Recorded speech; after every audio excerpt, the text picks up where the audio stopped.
Oke, selamat pagi Polpers. Nah, kita ketemu lagi dalam acara podcast yang udah lama nggak muncul. Ini Ngobrol Pintar bareng Poltekpar Medan. Nah, hari ini aku tuh udah ditemenin sama ibu-ibu cantik dan salah satu mahasiswa Poltekpar Medan yang cantik juga.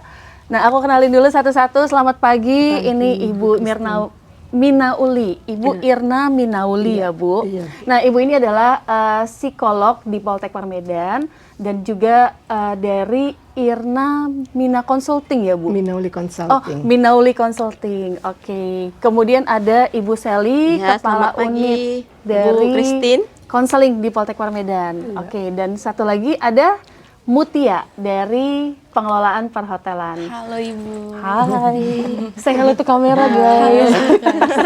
Nah, jadi hari ini kami itu akan ngobrol tentang persiapan mental sebelum PKN. Nah, jadi PKN itu teman-teman adalah praktik kerja nyata. Nah, saya mau ke Bu Sally dulu, boleh Bu? Boleh, Oke, Bu Sally boleh ceritain dikit nggak sih kenapa sih PKN itu harus ada, apalagi untuk anak-anak di pariwisata? Oke, sebenarnya ini lebih cocoknya yang jawab nih bagian Atma ya. Cuman saya Nggak apa-apa saya sih, mewakili. ini hanya Iya.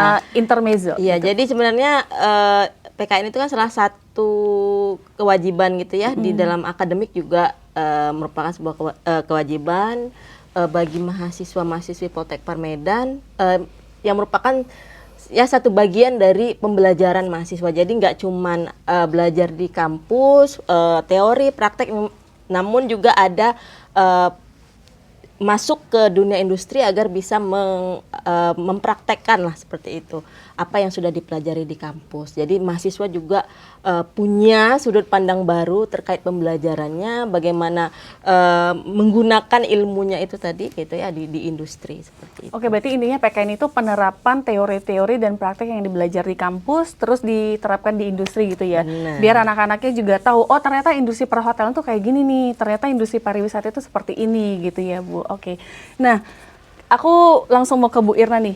Bu, kira-kira kan kalau misalnya di kampus itu kan pasti berbeda dengan di dunia nyata ya kan Bu. Nah terus kalau kita tahu kan sekarang mahasiswa ini kan biasanya masih di zona nyaman gitu ya Bu.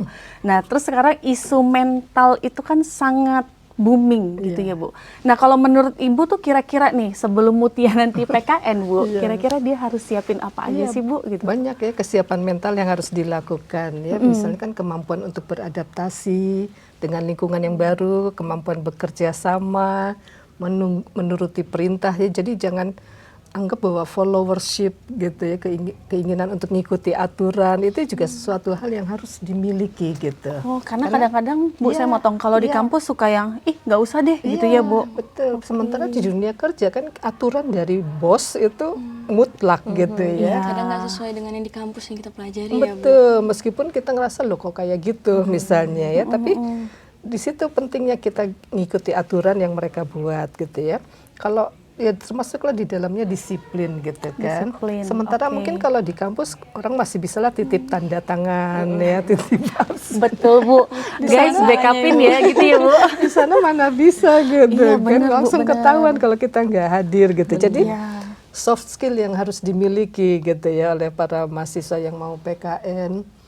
Tadi kemampuan kerjasama, kedisiplinan, kemudian adaptasi dengan lingkungan yang baru.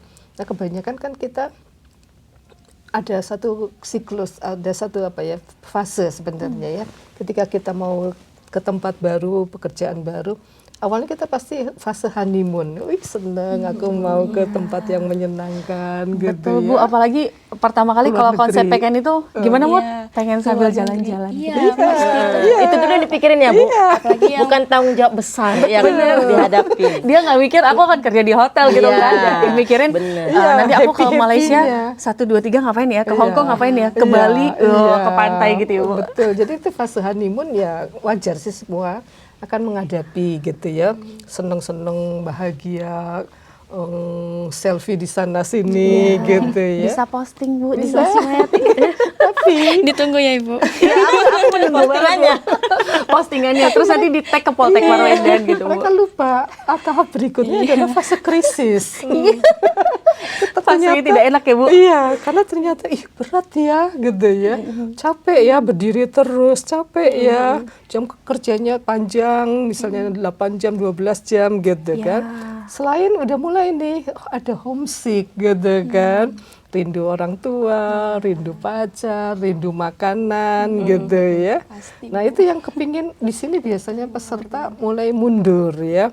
Udahlah nggak usah lanjut PKN-nya. Udah mulai lelah gitu ya, Bu? Lelah, banyak yang menyerah di situ ya. Padahal kalau kita lanjutkan perjalanan kita bisa survive gitu. Kita bisa melalui masa sulit itu dan akhirnya kita beradaptasi gitu di lingkungan yang baru. Dan kita mungkin dapat banyak ilmu yang kita yang nggak dapat di kampus gitu kan. Benar-benar. Di sana kita belajar banyak gitu. Banyak yang tersirat gitu ya, Bu. Betul. Tapi kadang-kadang kita memang nggak sadar gitu, Bu. Betul. Makanya penting sekali PKN atau nanti program magang gitu ya. Karena itu juga nanti akan berpengaruh terhadap keberhasilan mahasiswa gitu ya. Jadi biasanya kalau nanti Mutia kerja gitu kan, pasti akan ditanya. Pengalamannya ya, Bu? Iya, kemana aja pernah gitu kan. Nah, kalau misalnya Mutia punya banyak referensi gitu kan, pernah kesini, pasti peluang diterima lebih besar gitu. Nah itu yang kadang harus disadari. Jadi kalau misalnya udah fase honeymoon, ya kayak orang kawin juga lah awalnya. Fase honeymoon dulu bahagia, pesta. Happy. Nah nanti dihadapkan dijodotin pada masalah gitu kan. Langsung jedung gitu ya, Bu. Iya, nah itu yang harus siap. Tapi nggak apa-apa, itu badai pasti berlalu. Ya, nanti akan beradaptasi, kita akan nyaman juga gitu ya. Jadi jangan menyerah ketika ada fase krisis tadi. Harus menerapkan prinsip resiliensi. Saya paling senang prinsip resiliensi itu ya. Jadi kalau kita ada misalnya terbentur pada katakanlah direndahkan, jatuh gitu ya. Jangan kayak bantal ini, dia resiliensinya 0, udah jatuh aja gitu kan. Tapi kalau bisa kita kayak bola karet gitu, kayak bekel gitu kan, makin dibanting, ya, makin masih tinggi mantul. gitu mantulnya. Jadi kalau misalnya saya dinilai gagal di sini, saya tunjukin saya bisa kok gitu, bangkit lagi gitu. Nah itu yang penting. Karena pasti badai pasti berlalu Badai kan, Bu? pasti berlalu. Gitu Dan sebenarnya. biasanya bagus lagi kalau udah badai berlalu gitu kan. Iya. Badai pasti berlalu, kemudian datang lagi badai yang lain gitu ya, Bu. Tapi kan itu kan kita akan jadi semakin kuat Iya, gitu, betul. bukan melemah gitu ya Betul. kan.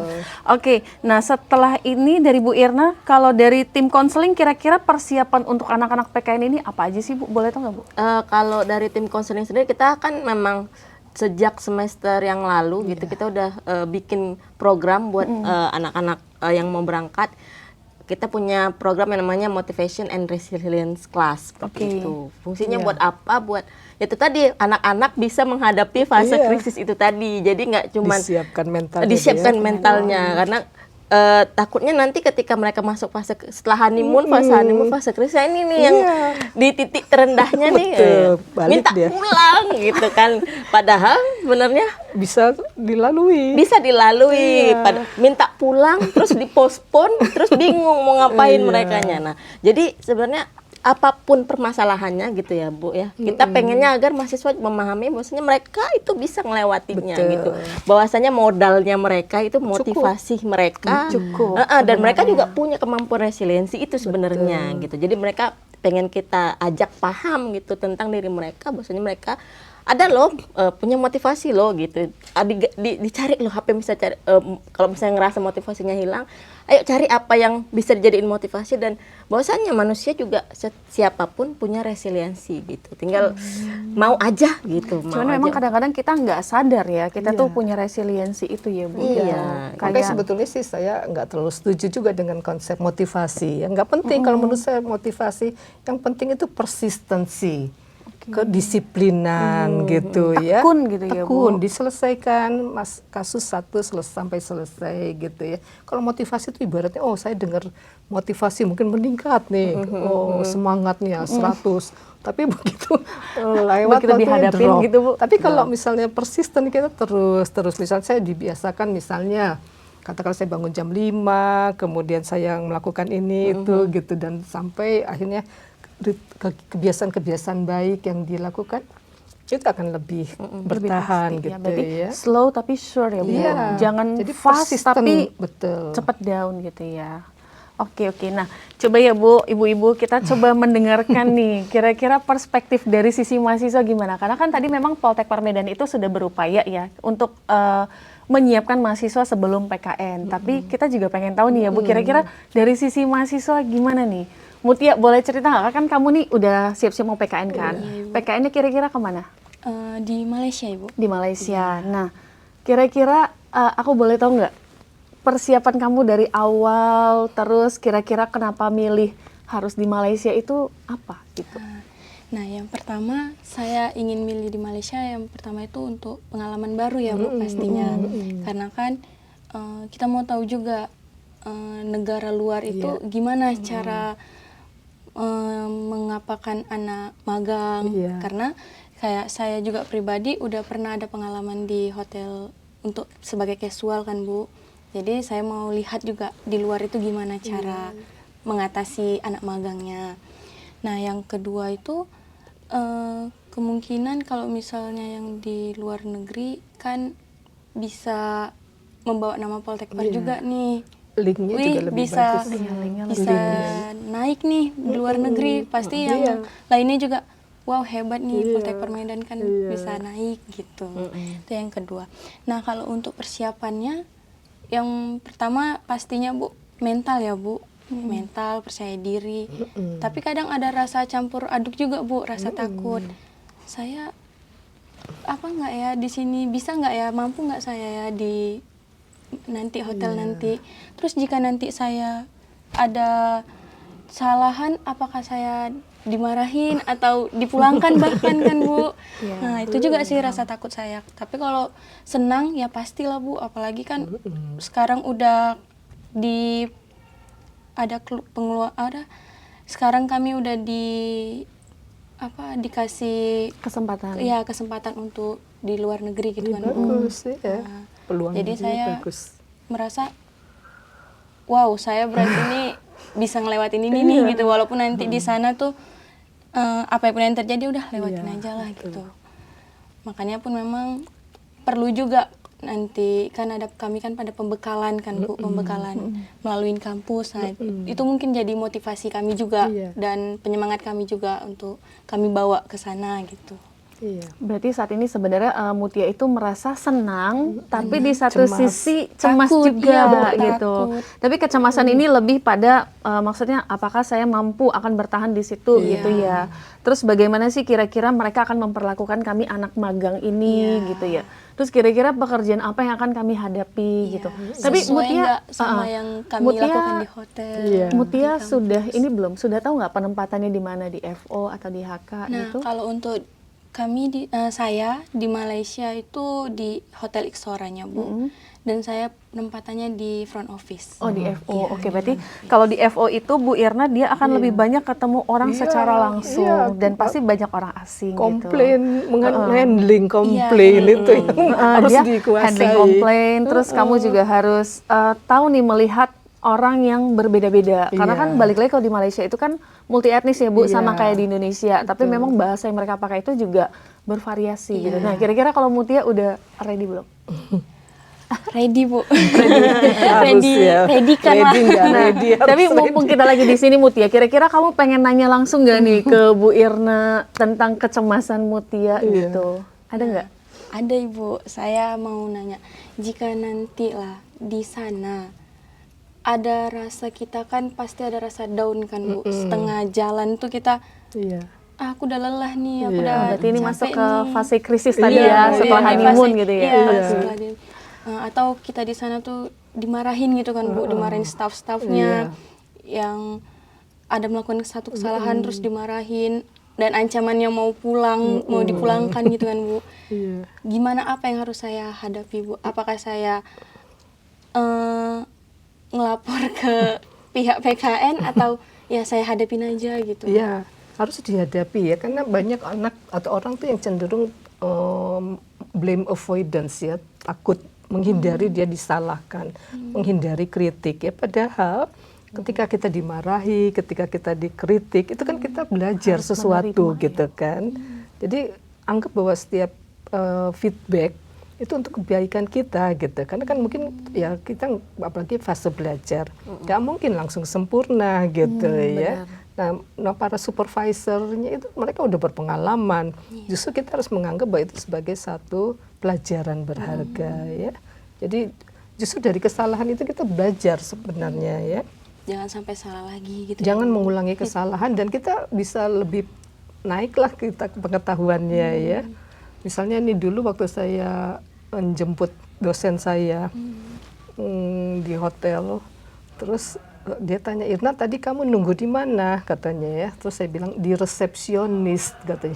Bukan resepsionis, dimarahi saya ya. Baru saya resepsionis, oh IST itu kan orangnya, nggak mungkin kan, nggak mungkin saya nungguin orangnya di reception katanya. Oh sejak itu saya ingat, oh jangan stupid, jangan gitu. salah lagi gitu Bu, jangan mengulangi yang salah lagi gitu. Meskipun rasanya pertama tertekan juga, tersentuh juga ya. Tersakiti ya Bu, kalau bahasa anak sekarang Bu, tersakiti juga. Tertampar. Salah kan kebodohan. Iya, nggak sadar kita melakukan kesalahan, kebodohan kayak gitu. Dan karena udah orang kan biasa nunggu di mana, di resepsionis gitu kan, kayak udah menormalisasi kesalahan. Padahal kalau kita memang punya pengetahuan dari dosen itulah saya belajar. Iya ya saya salah gitu. Dan sejak itu saya nggak mau dong melakukan kesalahan. Jadi nggak usah takut. Atasan itu kurang lebih kayak ibu kita lah. Kalaupun dia merepet, itu nggak akan lama dan nggak akan terbawa panjang. Kayak dosen kita merepet misalnya, habis itu kita lupa juga gitu siapa yang kita repeti. Betul.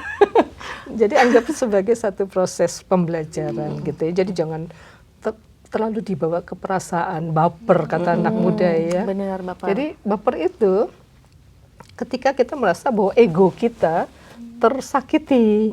Jadi kalau orang yang rapuh, harga dirinya rendah, itu egonya besar ya cenderung. Jadi ketika ada kritikan, dia ngerasa langsung terluka, jatuh gitu. Langsung nangis gitu ya Bu, masuk kamar, Iya. peluk bantal guling gitu Ya sesekali nggak apa-apa, wajar ya. Kalau tadi kayak kecemasan itu juga wajar ya. Karena kalau nggak cemas, kita malah nggak punya persiapan gitu kan. Iya sih betul. Jadi menganggap semuanya tuh gampang. gampang. Iya. Jadi kita sepele dengan tugas nantinya. Jadi nggak apa-apa selama dalam batas normal kecemasan itu. Jadi stres itu kan ada dua ya kan, eustress sama distress. Eustress itu yang bagus, betul stres yang bagus. Distress ini yang bahaya, yang nggak bagus gitu. Ketika itu sudah mengganggu kesehatan kita, mengganggu hubungan sosial kita dengan orang lain gitu kan. Nah itu berarti kita udah masuk ke distress, berbahaya gitu. Nah sekarang kan tinggal gimana nih kalau ada kritikan, jangan dibawa ke perasaan, gunakan otak gitu lah ya. Bener nggak gitu kan. Dan kita harus menganggap bahwa kritikan itu sebagai satu proses belajar gitu ya. Dari mimik wajah pun kita nggak boleh menunjukkan bahwasannya apa sih gitu ya kan. Ya kita walaupun kita dimarahin kita kayak iya Bapak gitu ya. Ya harus begitu ya kan. Harus jadi dia pun luluh ya kan. Iya, jangan ditantang lah. Karena walau bagaimanapun dia yang lebih tinggi kan, supervisor kita, Tapi superior. memang kadang ya Bu, kalau di dunia nyata ini susah banget Bu untuk memanipulasi wajah gitu Bu. Apalagi mata gitu kan. Kalau udah nggak suka langsung kayaknya langsung yang nggak suka gitu Bu. Disitulah keahlian kita ya untuk kasarnya menggunakan topeng-topeng ya kan, persona istilahnya kan kita ya mungkin kita nggak suka tapi jangan terlalu ditunjukkan Berarti gitu. harus tetap tersenyum. Iya, Profesional. iya. Lagi pula saya rasa juga kayaknya penting juga dipahami juga sama anak-anak PKL bahwasanya ketika mereka berangkat PKN gitu kan, on the job training, mereka berangkat ke sana adalah dalam bentuk belajar gitu ya Bu ya. Belajar. Jadi apapun memang kesulitan gitu yang dihadapi baik itu sama atasan atau sama rekan kerja, itu memang proses pembelajaran gitu ya kan Bu. Jadi nggak kembali lagi kayak gampang baper gitu ya Bu ya. Ya memang ya mau diapain kalau kita walaupun ngerasa berdarah-darah nangis gitu kan, kok senyum aja ya Bu. Kalau memang salah gitu kan, justru kita belajar dari kesalahan kita tadi. Bukan gitu. malah nantangin berarti ya Bu ya gitu. Karena ya pengalaman orang kan lebih banyak ya. Kita harus serap sebetulnya pengetahuan dia, pengalaman dia gitu. Nah terus Bu, ada tuh saya pernah dapat kondisi anak ini lagi PKN Bu. Terus dia tiap hari itu dimanfaatin nih katanya sama staf di sana gitu Bu. Jadi yang bekerja adalah si anak PKN ini. Karena kan memang kita tahu ya Bu, kalau dalam satu lingkup ini anak PKN itu biasanya anak yang paling dikasih beban banyak lah gitu. Nah jadi katanya dia bilang, dia cerita gini Bu, saya tuh Bu tiap hari ngerjain semua pekerjaan dengan tuntas. Tapi ketika ada atasan datang, yang maju adalah si staf ini, dia bilang gitu Bu. Ini udah selesai Bu, nanti dia yang maju. Sudah Pak, udah saya kerjakan. Terus dia bilang, saya di situ langsung merasa tersakiti Bu. Besoknya saya udah nggak mau bekerja lagi. Nggak gitu. perlu. Nah Kita kira-kira harus itu tahu posisi gimana dong. Bu? Jadi justru semakin banyak tugas yang diberikan kan kita bisa belajar banyak gitu kan. Benar. Nah di situ kadang banyak mahasiswa tuh yang lemah ya, dalam arti terus dia ngerasa terhina, Tersakiti. Iya benar Bu. Terus merasa si paling capek gitu. Betul. Padahal dengan itu anggap sebagai latihan gitu ya. Misalnya memang ada hal-hal yang di luar job description ya. Betul. Misalnya kayak ada pegawai baru, dia disuruh beli Karena ada orang makanan. kerja juga begitu kan Bu? Iya. Disuruh beli nasi goreng misalnya ya. Iya betul Bu, ada yang kayak gitu. udah jadi staff yang Iya. memang udah diterima jadi staff juga digituin juga kan Bu? Latihan. Berarti kalau Nasi untuk bungkus. Iya. kalau untuk anak baru terima-terima aja ya gitu lah ya Nah, Bu. justru kita Untuk harus basicnya. melihat belajar ya, itu kesempatan untuk belajar. Dan kalaupun orang yang mengambil alih bahwa dialah seolah yang membuatnya, ya udah nggak masalah gitu.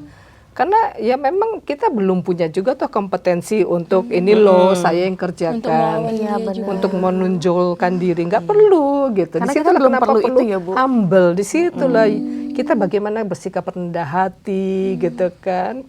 Tahu diri lah, di situ saya bawahan.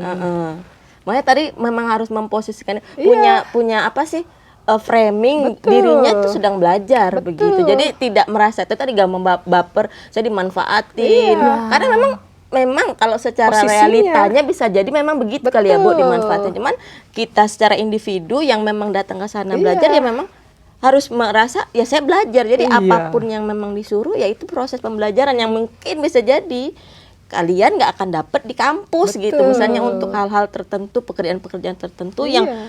yang memang khusus ya kan Bu. Betul. Malah saya rasa kalau menurut saya itu udah privilege kalian bisa dapat Iya. bisa ngerjain itu ya nggak mungkin bisa nggak didapat dari kampus, bisa Iya. jadi luput dari kampus. Berarti lapang dada aja ya Bu. Lapang nerima. dada Iya. benar ya Bu ya. Berarti sadar Proses diri dan belajar. lapang Sadar dada diri gitu dan ya lapang Bu. dada. Oke. Rendah hati ini yang sekarang berkurang. Iya, Bu. Ya, karena anak sekarang juga empatinya juga nggak ada Bu gitu. Jadi agak sulit kayaknya. Ya kita Memang tahu loh sulit, Bu. memposisikan diri ya. Misalnya biarpun saya di kantor saya direktur, pemilik. Tapi di sini saya punya atasan, Bu Seli gitu. Saya harus bisa.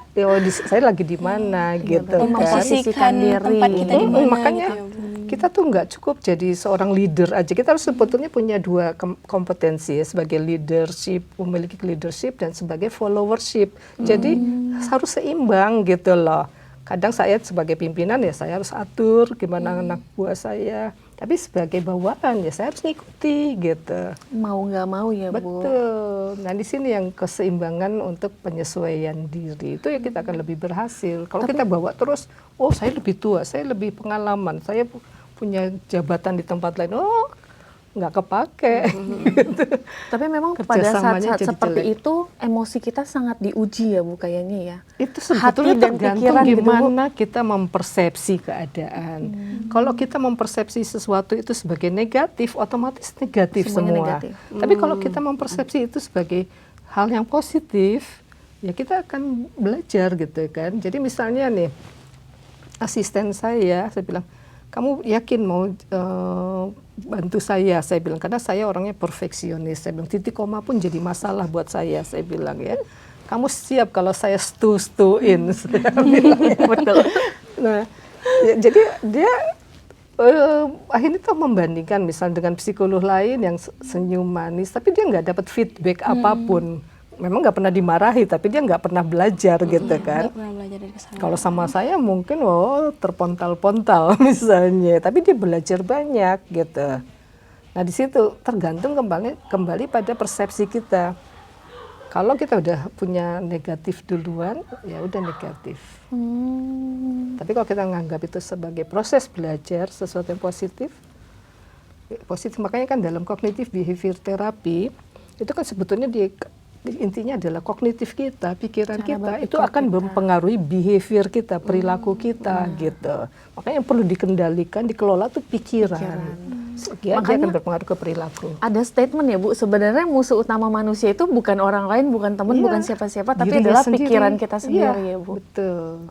Oke, terus Bu ada satu kondisi lagi nih, misalnya pada saat Mutia PKL nanti Bu, sebenarnya nih dia tidak melakukan kesalahan apa-apa gitu Bu, tapi tiba-tiba dia di blame gitu loh Bu, dia jadi kambing hitamnya, dia yang jadi ditumbalin gitu lah Bu istilahnya. Kira-kira apa sih yang harus dilakukan Mutia Bu? Karena memang banyak juga sih kejadian kayak gitu Bu. Kalau saya sih punya rambu, selama itu tidak menyangkut seksual harassment, Oke. nggak masalah. Oke. Jadi kadang bisa aja itu jadi semacam mungkin Latihan supervisor pun lagi nguji gitu ya, nguji mental kita. Iya. Atau supervisornya pun ditekan sama atasannya. Jadi kita jadi kambing hitamnya emosi-emosi negatif dia gitu. Jadi sekali lagi intinya jangan segala hal itu dimasukin ke perasaan gitu loh. Kita harus selektif, ini perlu saya respons atau enggak, saya perlu sakit hati atau enggak gitu. Karena yang menentukan kita sakit hati atau enggak ya kita toh. Diri kita sendiri ya. Misalnya ada orang menghina saya gitu, perlu enggak saya sakit hati gitu kan. Enggak, kayaknya enggak sesuai, misalnya orang bilang Nggak penting gitu ya Bu. enggak perlu saya tanggapi gitu kan. Gitu. Jadi kemampuan menyeleksi mana yang perlu ditanggapi dan mana yang tidak perlu gitu. Berarti kalau bisa, kalau bukan seksual harassment udah acuhkan Iya, aja ya Bu. Gitu. enggak masalah proses belajar itu ya. Justru kadang kayak kenapa anak-anak itu perlu divaksinasi, diimunisasi. Kenapa kok bahkan badannya sengaja dibuat demam. Nah itu kan untuk meningkatkan imunitas dia. Itu secara fisik. Nah secara psikologis ya mungkin kita perlu belajar gimana rasanya Harus dimarahi ditekan gitu ya. orang, gimana direndahkan orang. Nah disitulah meningkatkan imunitas kita gitu. Kemampuan kita nanti untuk belajar lebih baik gitu. Berarti semakin banyak tekanan yang masuk, kita Iya, akan semakin kuat, tapi harus didukung dengan pikiran yang positif ya Bu. Betul. Oke. Kalau dari Bu Sally sendiri ada masukan atau tambahan nggak Bu? Ya saya tadi setuju sama Bu Irna bahwasanya emang bagaimana kita mempersepsikan sesuatu ya Bu betul. gitu. Jadi jangan gampang negative thinking gitu. Jadi Overthinking. pertama-tama kita memang harus memposisikan diri dulu. Kita ini datang sebagai apa gitu. Datangnya sebagai apa? Kalau memang ya bisa dikatakan ketika kita ngerasa emang jadi pembelajar gitu, newbie gitu kan. Iya. Berarti kan memang powerless gitu ya Bu ya. Betul. Ya udah memang ya harus nurut. Belajarlah gitu. Harus semuanya. memang disuruh belajar, disuruh ini, disuruh itu ya udah dilakukan. Justru Begitu, kita jangan kan belajar karakter. Nanti kita punya atasan tipe yang bagaimana. Kan misalnya nanti di dunia kerja sebenarnya kita bisa tahu nih ngadepin atasan dengan model kayak gini. Oh saya harus begini, model seperti ini begini. Gitu. Sama misal kayak di kampus ya Bu. Belajar Saya komunikasi menghadapi- juga menurut saya sih Bu. betul. Gitu. Jadi mahasiswa ini juga harus tahu gitu gimana berkomunikasi dengan orang yang berbeda-beda karena Betul. pasti setiap orang kayak kemudian komunikasi sama saya, Iya, sama Bu akan Irna berbeda. gitu atau sama Iya. dosennya nah, berbeda kan kemudian lihat karakternya oh ibu menempatkan ini situasi dan iya. bawaan orangnya. Iya. Disitulah keterampilan yang nggak diajari di kampus. Betul Bu. Tapi di kampus sebenarnya udah Oh, ada diajarin sih juga, Bu ya, sedikit iya, secara iya, tidak iya, langsung iya. menghadapi Bu Christine gimana, Iya. menghadapi Bu Sally gimana, Kebanyakan kan Pak Tondang teori gimana ya kan gitu. Bu. Iya. Tapi kalau langsung jeder gitu Iya. di industri Kaget gitu kan. juga. Jadi kita memang harus ngeliat karakter orang itu seperti apa. Kita jangan kebanyakan memang anak-anak sekarang kan cuek ya Bu. Iya. Iya betul, cuek dan Jadi nggak punya empati. ngerasa cuek gitu. Jadi ngerasa ya itu tadi udah ada cuek terus Nggak udah peduli. negatif thinking duluan terus Iya. nggak tahu memposisikan diri gitu. Akhirnya sama orang pun akhirnya cenderung lebih susah gitu Iya. untuk banyak-banyak Resisten. resisten gitu. Jadi memang harus ngelihat oh atasan saya seperti apa, maunya gimana gitu. Jadi terus kalau ngomong sama bapak ini atau ibu ini Iya. gimana itu dipelajari setiap Iya. hari kita ketemu itu harus dipelajari Betul. begitu. Jadi jangan cuek gitu. Betul. Begitu. Jangan tidak peduli tepatnya ya Bu. benar. ya. Karena harus aware juga sih, nggak cuma sama diri sendiri tapi sama lingkungan gitu. Apalagi di dunia sekarang kan ya Bu, kita tahu gadget ini kan sangat dampaknya luar biasa Iya, gitu ya Bu. betul. Nanti kalau misalnya udah sedih sedikit update status, Iya. terus tiba-tiba viral gitu. Sebenarnya kalau ditelusuri nggak ada apa-apa gitu Dan kan Bu. bahaya loh, misalnya kita lagi di satu tempat terus kita menjelekkan tempat itu gitu kan, di blacklist lah kita di seluruh Iya. cabang dari Betul. hotel itu gitu kan. Nah itu yang kadang banyak orang nggak sadar bahwa ketika dia berada di satu tempat dia menyandang gitulah apa ya, nama besar dari tempat tersebut gitu. Itu sama aja misalnya kayak saya di Poltek Parmedan ya Bu, tapi saya menjelek-jelekan kampus ini gitu ya Bu. Betul. Berarti saya nggak sadar selama ini ternyata saya kan kerja di sini, makan dari sini, tiba-tiba saya menjelekkan gitu ya Bu. Berarti itu penting banget untuk membangun kesadaran gitu ya Bu. Self awareness ya Bu. Self ya. awareness. Oke. Nah, kira-kira Bu Irna, kalau dari Bu Irna sendiri boleh bagi nggak Bu tips and triknya sekarang sebelum berangkat, kira-kira selain nyiapin baju, tiket pesawat, kira-kira yang paling penting Iya, apa sih kesiapan Bu? mental tadi ya, bahwa ya minimal kita tahu nih fase-fase yang kita akan lalui. Mungkin pertama kita akan senang gitu. Berarti yang tadi fase Tapi, honeymoon ya, Bu, ya? Oke. Honeymoon. Tapi harus waspada nih, bentar lagi mungkin saya akan mengalami krisis. Tapi fase krisis. kita akan kesepian, rindu gitu ya. Homesick gitu kan. Nanti tapi percaya bahwa itu dilalui akan berhasil juga. Sama kayak kawin. Orang nanti krisis banyak di situ, orang bercerai. Padahal kalau dilewati aman juga. Ya Terlewati juga. terlewati juga meskipun nanti ada krisis baru lagi. Kalau dilewati ya selamat juga gitu. Tantangan-tantangan pasti ada ya Bu. Pasti, dan itu harus jadi proses belajar ya. Pokoknya kita segala hal itu kita harus cari hikmah di baliknya gitu ya. Berarti Bu, selain menyiapin baju, berkas, fase krisis dan Mental, fase ya. honeymoon, mental Ya, itu ya, ya Bu, yang masalah perlu mental kita- tadi ya, itu itu kan, yang perlu dan kita pengetahuan apa tadi ya, bahwa apa yang kita akan hadapi gitu. Dan kita harus menganggap bahwa ini sebagai satu proses belajar. Nanti dari situ ibaratnya pengetahuan saya jadi bertambah gitu ya. Jadi kayak misalnya nih, kalau saya dulu waktu magang di dosen saya, ya mungkin kalau di kampus saya cuma ngerjakan katakanlah 10 Pauli misalnya. Dengan belajar sama dia mungkin saya belajar ratusan yang nggak dapat di kampus gitu. Sehingga akhirnya saya lebih terampil dibandingkan dengan teman-teman yang lain. Dan kita misalnya. juga kan bisa ceritakan ke pengalaman Betul. pengalaman kita ke orang-orang lain ya kan Bu. Betul, Saya betul. udah menyelesaikan ini loh Iya, gitu. dan itu nanti Dalam pada waktu sekian, kerja akan pengaruh. berpengaruh besar gitu. Karena sudah terbiasa gitu ya Bu, dan udah nggak kaget lagi gitu. Jadi udah ngadepin misal gimana komplain dari Tiba-tiba Mutia nanti diteriakin Bu, dimaki. iya. Ya kan karena di Senyum kampus aja, kan, Bu. di Iya. kampus kan kita nggak mungkin maki-maki ya Bu gitu kan. Tiba-tiba di Custom hotel gitu dia ya. langsung di plak gitu kan. Betul.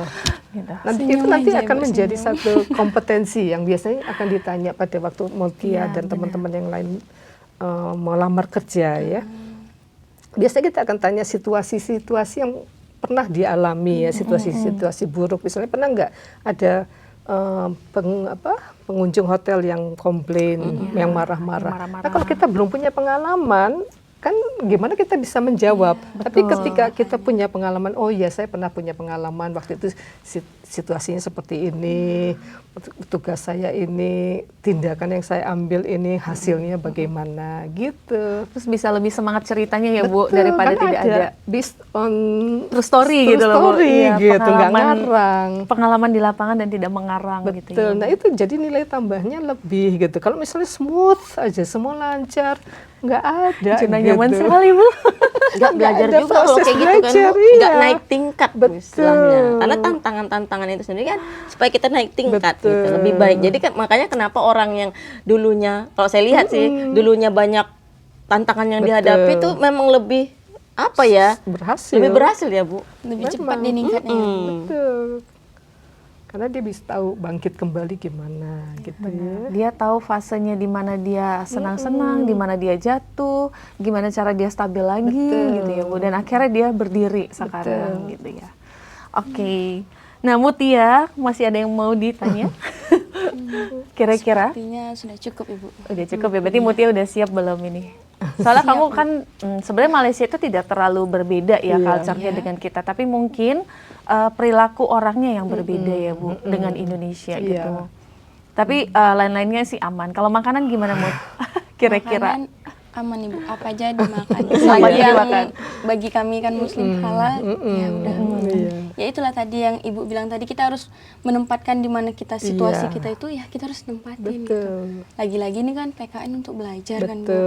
Mau nggak mau, ya udah jalani aja gitu. Mau tidak mau ya harus Mau jalan. Harus mau. Harus mau. Kalau pengalaman pengalaman berharga justru. Iya. Saya justru senang dengan Poltekpar ya, karena betul-betul melatih mahasiswanya supaya nanti siap untuk bekerja gitu, Nggak tangguh. hanya di dalam kota Teori. ini aja ya Bu. Betul. Bahkan saya lihat meskipun katakanlah proses pembulian lah ya dari senior ke junior. Tapi di satu sisi untuk konteks Poltekpar barangkali itu benar, karena tuh perhotelan itu kejam ya. Kejam sekali Bu. Iya. Kadang-kadang kita pariwisata itu sangat kejam orang karena dia merasa udah bayar mahal dan dia butuh pelayanan yang sangat bagus gitu. Jadi kalau kita nggak bisa memberikan memenuhi ekspektasinya, rugi. kita dia merasa dirugikan, dia marah, kitalah yang jadi Sasaran. tamengnya gitu. Kalau saya kemarin kan Bu jadi basic, sebenarnya bukan konsep pembulian Bu. Itu balik lagi ke kitanya. Betul. Kita cara menanggapin kan mereka tuh kayak upper kami yang udah di atas kami lah. Mereka kan lebih banyak pengalaman, apalagi mereka udah pernah magang di industri. Jadi mereka mengajari ke basic-basicnya itu ya memang ini realnya. Jadi kalau kalian nanti di industri, kalian tidak terkejut lagi itu. Betul. Nah itu positif. Oh mereka bukan Tanggapannya main tangan, positif, Bu. bukan apa gitu. Iya, makanya selama nggak ada kekerasan fisik tadi ya. Nggak ada seksual Kalau misalnya harassment. pada kasus pekerjaan ya nggak ada seksual harassment gitu, itu ya udah nggak perlu dilaporkan. Tapi kalau ada seksual harassment itu wajib kalau menurut saya, karena nggak layak ya. Sama ada kontak fisik ya Bu, itu wajib ya Bu. Gitu. Sejauh ini bagus Bu, apalagi kayak kami kan upper kami tuh banyak memang Bu ngasih edukasi, ngasih itulah pengalaman mereka memang ya benar gitu. Yang saya rasakan pas saya casual pun ya oh memang ini Emang ya begitu nyatanya. Cuman memang ada beberapa anak yang tidak bisa menerima Bu, karena tidak pernah mengalami fase itu. Misalnya di rumah aja aku tuh nggak pernah loh dimarahin mamaku gitu loh. Kenapa aku di sini dimarahin sama perempuan ini gitu kan? Ya, Kok dia sama-sama maki-maki kuliah gitu gitu. Iya. Kami sama-sama loh bayar uang kuliah. Harus gitu. diajarkan filosofinya kalau menurut saya ya, supaya kita sadar oh ini semacam latihan mental gitu ya. Tapi kadang-kadang Bu ada juga orang tua yang memang tidak mensupport itu. Ya misalnya nih kalau di Fakultas Psikologi Unpad itu ya, dosen itu paling sering ngebully dalam tanda petik ya. Ketika kita ceroboh menaruh alat tes sembarangan, kita pusing di mana ya tadi saya taruh. Nah itu ternyata nilai filosofisnya bagus, kan ini kan rahasia, berkas rahasia. Tidak Kalau boleh taruh kita sembarangan. nggak boleh taruh sembarangan, jadi nggak ada lagi kita ceroboh gitu. Pokoknya harus detail, harus simpan dengan baik gitu ya Bu. Karena berharga banget gitu kan. Nah meskipun awalnya kok jahil banget dosen, Kok jahat ya. banget jahat gitu. banget gitu, dia sembunyikan sampai kita pun udah keluar keringat dingin. Iya, benar, Ada benar. temen tuh yang ngalami kayak gitu kan, sampai dia pun bingung. Tapi bagus menurut saya, kayak tekanan bahwa kita laporan itu harus selesai malam ini juga, nggak boleh dibawa ke rumah sampai jam 9 malam kita masih di kampus gitu. Nah itu kan akhirnya pas di pekerjaan ya kita udah terbiasa dengan deadline gitu kan. Oke, paham Bu. Berarti intinya teman-teman kalau mau PKN itu harus siapin satu, mentalnya harus kuat. Yang kedua harus sadar diri ya Bu. Sebenarnya ini yang paling penting ya Bu. Sadar diri, kita itu ke sana tuh mau belajar, bukan untuk bekerja. Karena Bu ada beberapa anak yang memang kalau PKN itu bekerja, apalagi kalau ke Hong Kong gitu ya, bukan? Karena mereka kan dapat uang sakunya lumayan besar gitu, Bu. Jadi kadang-kadang itu juga jadi salah satu motivasi mereka ke Hong Kong. Iya. Tapi sebenarnya kadang-kadang mereka itu tidak siap gitu loh, Bu. Tapi karena memikirkan nominal, akhirnya saya mau ke sana gitu. Iya, Terus yang ketiga adalah pola pikir ya, Bu. Iya. Cara kita menerima hal-hal yang tidak baik. Iya. Jadi kita tuh harus menerima itu adalah hal yang positif untuk membangun diri. Kira-kira seperti itu ya, Bu. Oke, baik. Bu Irna, Bu Sally, dan Mutia, kita nggak berasa udah lebih dari 30 menit nih. Kira-kira sebelum aku closing, ada mau ditambahin nggak? Kira-kira yang mau disampaikan ke anak-anak yang mau PKN, Bu Sally mungkin?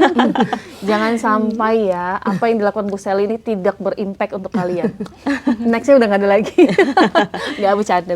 Ya, jadi tentu saja harapan dari unit konseling gitu ya, dengan program yang sudah kami berikan bisa berdampak lah seperti itu. Jadi mahasiswa makin menyadari bahwasannya PKN ini penting begitu untuk perjalanan akademik mereka seperti itu. Jadi harus belajar, datang ke sana dalam rangka belajar seperti itu. Dalam rangka belajar ya Bu, ya harus punya pola pikir seperti itu, dalam rangka belajar, sehingga itu tadi ada motivasi gitu untuk oh ya saya harus jadi lebih baik, saya harus bisa lebih pintar, saya harus bisa lebih punya skill seperti itu, sehingga